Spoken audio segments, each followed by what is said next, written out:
दोस्तों आज मैं आया हूं AR goat farm Azamgarh Uttar Pradesh में और हमारे साथ जाने माने अनुभवी किसान हैं जिनसे हम बातचीत करेंगे। बकरी पालन ये लगभग 400 की संख्या में यहाँ पे करते हैं। पूरी जानकारी लेंगे किस तरीके से बकरी पालन में खास तौर पे कमाया जा सकता है। लगभग 400 की संख्या में यहाँ पे बकरियां पाले हुए हैं।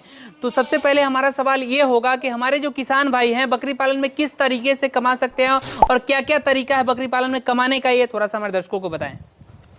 बकरी पालन का तरीका जी तो लगभग सबका एक ही है, मगर बकरी पालन के लिए आप बहुत जल्दबाजी ना करें। जी पहले बकरी पालन अगर नया शुरू करना है तो उसको समझ लीजिए, जानकारी ले लीजिए किसी जानने वाले से।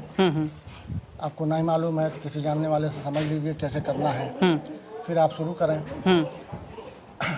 बाकी पैसा तो इसमें बहुत है, कमाने के लिए जल्दबाजी ना करें बस।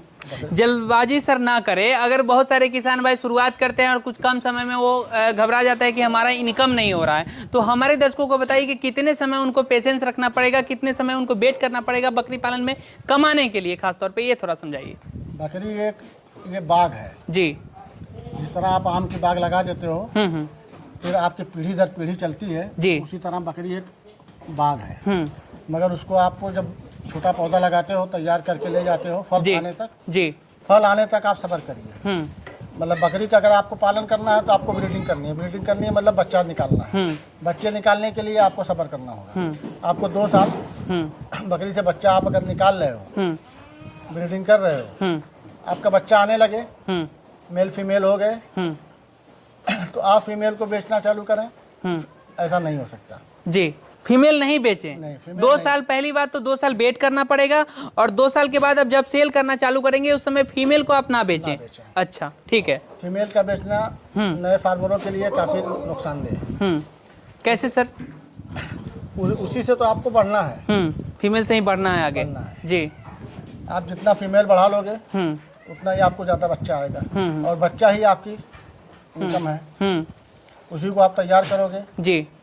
आपके पास 50 बकरी है, आपके पास 100 बच्चा आ रहा है साल का। आपके पास 200 बकरी है, आपके पास 400 बच्चा आ रहा है साल का।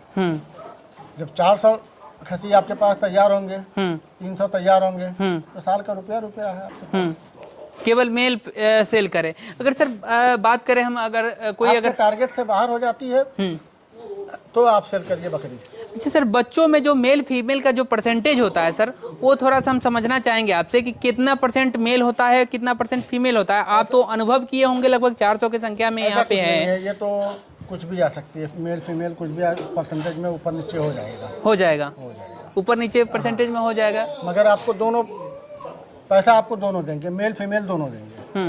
हाँ, फीमेल से भी मिलेगा। जी, पैसा मेल से भी मिलेगा और फीमेल से भी मिलेगा।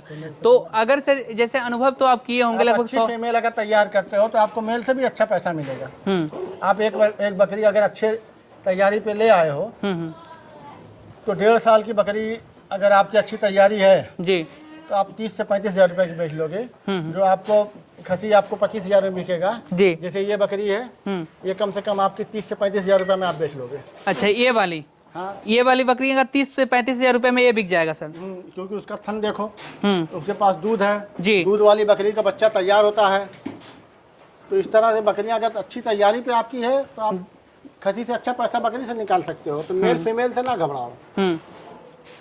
अच्छा सर, एक और सवाल हमारा यहाँ पे उठ रहा है कि जैसे अगर कोई किसान भाई अगर शुरुआत करता है सबसे पहले, तो बकरी पालन में उनको किन किन चीज़ों को ध्यान देने का जरूरत है? खासतौर पे अगर कोई 10 बकरियां से या फिर 20 बकरियों से शुरुआत करे तो उनको किन किन चीज़ों पर सावधानी बरतना पड़ेगा और किन किन चीज़ों पर ध्यान देने का जरूरत है, ये थोड़ा बताइए। पानी और चारे का दोनों का टाइम सिस्टम बना ले कि हाँ इस टाइम हमको पानी देना, इस टाइम पे चारा देना जी। और अगर कोई बीमारी जैसा उसको कुछ लग रहा है, बुखार सर्दी कुछ भी लग रहा है, उसका इलाज तुरंत करे, उसको कल पे ना टाले। ध्यान इस चीज पे देना।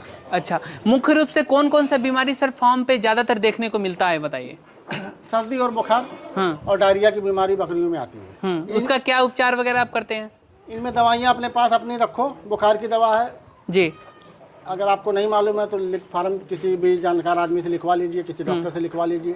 आप उन दवाइयों को अपने पास हमेशा उपलब्ध रखिए, क्योंकि उसको नहीं टालना है कि उसको बाद में 1 घंटे के बाद 2 घंटे के बाद कुछ नहीं। आपने देखा कि बच्चे में या बकरी में बीमारी है, उसको तुरंत उसकी एट ए टाइम उसको आप इलाज वगैरह के लिए आप जल्द से जल्द उसका जो भी उपचार है वो करना चालू करें। अच्छा, खास तौर पे सर जो नॉर्मल बीमारियां वगैरह देखने को मिलता है, हमारे दर्शकों को, हमारे किसान भाइयों को ज़्यादातर देखने को मिलता है कि ये सर्दी वगैरह, ये सब जुकाम, बुखार, इस तरीके का देखने को मिलता है, तो उसका क्या उपचार वगैरह आप आसान शब्दों में बताएं कि कैसे करते हैं थोड़ा? सर्दी तो नॉर्मल चीज़ है, सर्दी तो आप राई का तेल नाक में डाल दो जी, ये भी एक इलाज है। बाकी होम्योपैथ में दवा आती हैं, अंग्रेजी दवाइयों में आती हैं, वो काफ़ी ज़्यादा होने के बाद ये सब दवाइयाँ चलती हैं जी। बाकी सर्दी अगर आपको सिर्फ दिख रही है, नाक बह रही है, आप उसमें कड़वा तेल आता है, राई का तेल आता है, आप उसको नाक में लगाएं उसकी। बकरी पालन में और भी कोई तरीका हो सकता है सर कमाने का इसके अलावा? जैसे ब्रीडिंग तो आप बोले कि लगभग जो मेल होगा वो भी सेल करें केवल, तो इसके अलावा भी और कुछ कमाने का तरीका हो सकता है? मगर शुरुआत में आपके पास अगर आपकी कैपेसिटी से मेल कम है जी, मेल फीमेल कम है अगर, तो आप मेल को रोक के रखिए। अच्छा, शुरुआत में अगर कोई 100 बकरियों से सर करता है, अगर वो अपना फार्म पे, तो कितने का उनका लागत आ जाएगा और कितना पैसा उनको सुरक्षित रखना पड़ेगा, ये थोड़ा बताइए। 100 बकरियों का खर्चा उसको मान के चलिए कि एक साल पे कम से कम 15 लाख रुपया उसको कम से कम खर्चा रख के चलना होगा एक साल का, जब जाके वो अच्छे से उनकी देख रेख कर पाएगा। और अगर इतना खर्च वो करके चलता है तो उसका अगले साल उसके पास 30 लाख रुपए का माल तैयार होगा। 30 लाख रुपए का माल तैयार हो जाएगा। अच्छा, तो फिर सर अगर जो 5 लाख रुपए का कोई लगा करके अब शुरुआत करता है तो उसके पास उनके सेविंग में कितना रखना पड़ेगा, उनको बैकअप में कितना पैसा रखना पड़ेगा? उनके बैकअप में आप एक साल पे आप 1 साल के बाद ही खसी बेच सकते हो जी, तो 1 साल की तैयारी आप रख के चलिए। 1 साल की तैयारी करके चलें। 1 साल की संख्या में जब रखेंगे तो कितने सर मेल अगले साल बेचेंगे, वो बेचने लायक हो जाएंगी, थोड़ा सा बताइए। भाई अगर 100 बकरी है तो कम से कम मिनिमम नहीं में आपके पास 100 खसी तो तैयारी हो जाएंगे। और 100 खसी आप बेच के आप अपने फार्म का खर्च निकाल सकते हो। अच्छा, ये फार्म के खर्च ही निकलेगा कि कुछ उसमें मुनाफा भी होगा? शुरुआती दौर में तो आप ये मान के चलिए कि पहले साल में तो आप अगर अपने फार्म का खर्च निकाल लिए तो आप जीत गए 1 साल। हाँ, उसके बाद फिर आपके पास फिर पैसों की कमी बकरी लाइन में नहीं रहेगी। फीड कॉस्ट किस तरीके से किसान भाई कम करे, क्योंकि फीड कॉस्ट बहुत महत्वपूर्ण चीज़ है, अगर कोई किसान कम कर लेता है तो सफल हो जाता है गोट फार्मिंग के क्षेत्र में। तो फीड कॉस्ट किस तरीके से कम किया जा सकता है, ये थोड़ा बताइए। कम नहीं, उनका पेट तो देखो आपको भरना है। पेट उनको जी खिलाना है, जानवर कोई भी हो, गाय भैंस बकरी कोई भी हो, जानवर को आप पेट भर के खिलाइए, दिल खोल के खिलाइए। उनका खाना कहीं आपका वेस्टेज नहीं जाएगा। जितना अच्छा खिलाओगे उतनी अच्छी तैयारी आएगी। हाँ, कॉस्ट पे आप मत जाइए कि हम कॉस्ट कम कर लें। कॉस्ट कम कर लो कि आपका जानवर दुबला हो जाएगा, उसकी कीमत कम हो जाएगी। अगर आप जानवर पे साल का 50,000 रुपया खर्चा करते हो तो वो जानवर आपका 2 लाख रुपए का तैयार होगा। और मार्केट में आप सुनते भी होंगे कि 2 लाख का खसी बिक गया, 4 लाख का खसी बिक गया। जी, तो आपके खर्च के ऊपर है कि आप कितना अच्छा उनको खिला के तैयार कर लेते हो। आपका वही जानवर 10,000 का भी है, आपका वही जानवर 50,000 का भी तैयार आप कर सकते हो, आपकी खिलाई के ऊपर है। चारा के रूप में मुख्य रूप से कौन कौन सा आहार है इसमें दे सकते हैं बकरियों को बेहतर ग्रोथ के लिए, थोड़ा बताइए।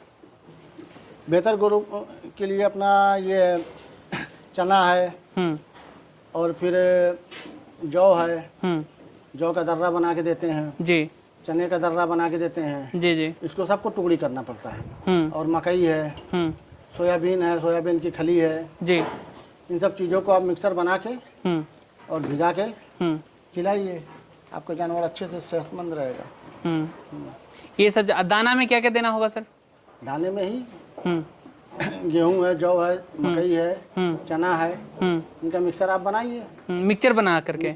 अच्छा, कौन कौन सी दाना सर कितनी कितनी मात्रा में, जैसे मिक्सचर बनाते हैं मिक्सअप, तो 1 कुंटल में थोड़ा सा समझा दीजिए कि क्या क्या कितनी मात्रा में देना होगा? कुंटल में जैसे आप रखिए 50% रखिए मकई जी, और जैसे 10 किलो चना है, 1 कुंटल में 10 किलो चना डाल दीजिए, 20 किलो जौ डाल दीजिए, 20 किलो गेहूँ डाल दीजिए, 10 किलो ऐसे आप मिक्स कर दीजिए परसेंटेज पे। इसके हिसाब से फिर मिक्स कर दें। अच्छा, उसके बाद जो चारा जो तैयार होगा, जो दाना उस तैयार होगा, उसको आप कितना मात्रा में 1 बकरियों पे देंगे? 1 बकरियों को आप अगर लेवल से चल रहे हो तो आपको कम से कम 300 ग्राम दाना दीजिए। 300 ग्राम दाना रोज का? हाँ। अच्छा, 300 ग्राम दाना कम से कम दीजिए। और बेहतर तो मेरे हिसाब से ये है कि जितना खाए उतना खिलाओ, आपका कहीं जाया नहीं जाएगा। जितना खाए उतना खिलाइए। 300 ग्राम एक बकरियों पे दाना दें, कम से कम ये तो देना ही देना है जी। आपको, बकरियां अगर बचा के रखनी है तो। अगर उसके बाद अगर आप जितना अच्छा खिला सकते हो उतना अच्छा खिलाओ, आपका वेस्टेज नहीं जाएगा। बहुत बहुत शुक्रिया सर, बहुत अच्छे तरीके से आप सारी जानकारी दी है हमारे दर्शकों को, इसके लिए धन्यवाद।